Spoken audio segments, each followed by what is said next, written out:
Hello and welcome to the programme. A last chance for Iran, that's how Western diplomats have billed today's talks with Tehran in Geneva. 6 world powers are meeting in Switzerland in a last-ditch attempt to stop Iran enriching uranium before they push for tighter sanctions in the United Nations. But Iran says it would prefer not to talk about its nuclear program, which is the whole point of going to Geneva for the Western powers. The recent discovery of a secret enrichment facility at Qom hasn't helped the atmosphere, and the Iranian president says his country will emerge undamaged from today's meeting. But tougher measures against Iran would once again depend on Russia and China, both permanent members of the UN Security Council. Has the Qom affair hardened their hearts against Iran? That's one of the questions we'll put to Ardavan Amir Aslani, international lawyer, geopolitical commentator, and author of Iran, The Return of Persia. Good morning. Good morning, Armin. Ardavan, first of all, Iran seems to be offering the West a little something, saying that a third party could enrich uranium. Is this a viable proposition, or is it just a phony statement? The constant position of the Iranian government has always been that the idea of local enrichment in Iran is never up for negotiation. This means that the option that apparently is prevailing out there, whereby enrichment will occur in a third party, is a theoretical venue. It's not going to happen.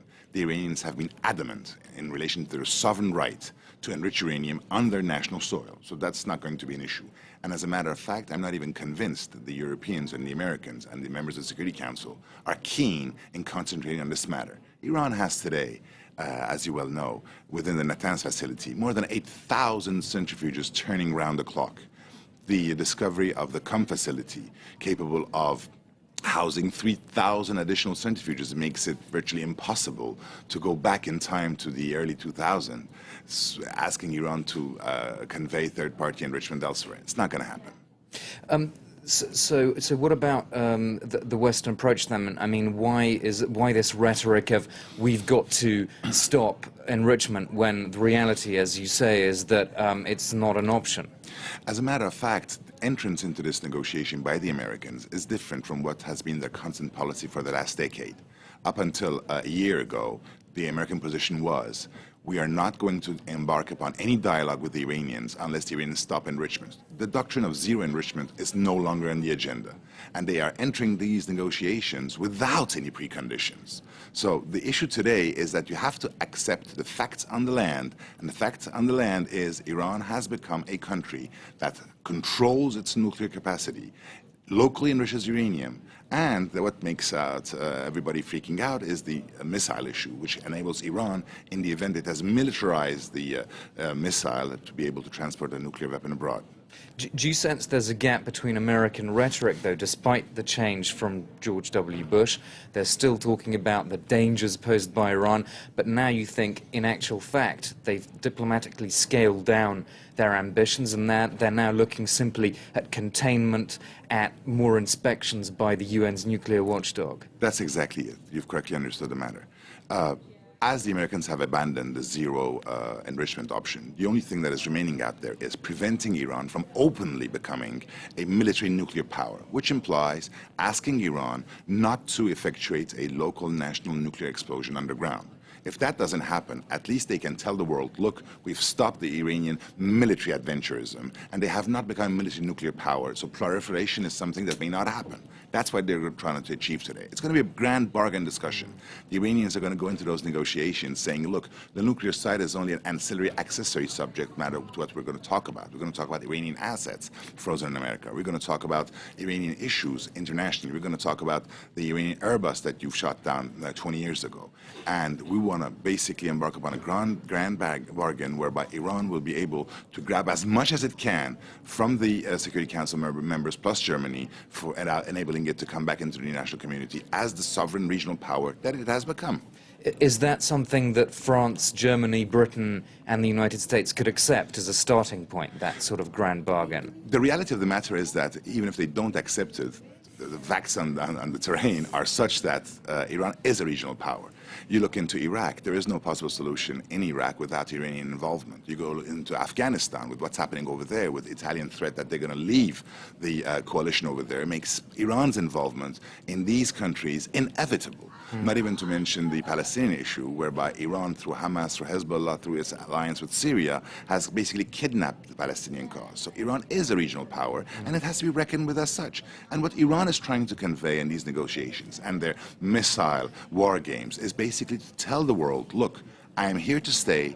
I'm a regional power, and you have to deal with me and respect me as such. It seems, Erdogan, like a no-win situation for the Western powers. Either they don't accept the facts on the ground as you lay them out, or they do, but then they legitimize a government which they say has rigged the elections, and that simply strengthens Ahmadinejad and Ali Khamenei. I think we have to distinguish between the Iranian nuclear issue and local Iranian politics. No matter who would be elected in Iran, even Mousavi, the nuclear issue would continue as such.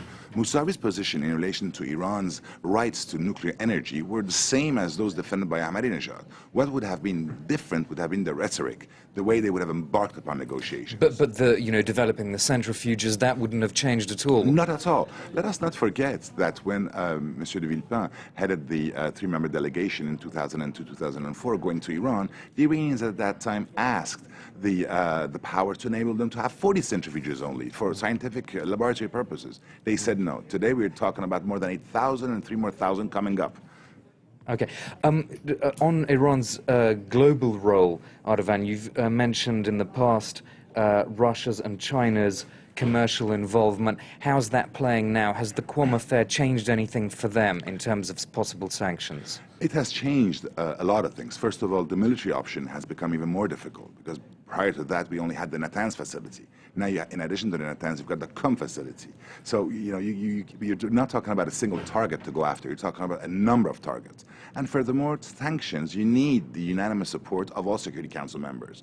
China and Russia have repeatedly said that they're not going to enable and authorize America to embark upon a new world adventurism without their prior consent. Today, Iran supplies 10% of China's oil needs. One of the big issues that sanctions were supposed to impose upon Iran was the prohibiting Iran from importing refined oil. That's no longer on the agenda because, as we all know, last week the Chinese signed an agreement with the Iranians providing them with this direly needed refined oil. So out there, as far as sanctions are concerned, the options are very limited. One of the options, though, is for the West to try to push the Saudis to get involved. Can you just briefly tell us about that? Money diplomacy has come back. The Saudis are negotiating with the Russians today for a $2 billion, maybe up to $7 billion contract. That was what was said by the Russians yesterday in relation to the acquisition by the Saudis of 5 battalions of S-400, which are the most modern anti-aviation missile defense systems, so as to prevent the Russians from complying with the terms of their agreement for the supply of a similar equipment to the Iranians. So the Western world is trying to do whatever it can, bringing the Saudi money, bringing in sanctions, try to control and contain Iran. Okay, we'll have to leave it there. Thank you very much for your analysis. Thank you, Armin, for having me. Erdogan Amir Aslani, that's the end of this top story. Thanks for watching.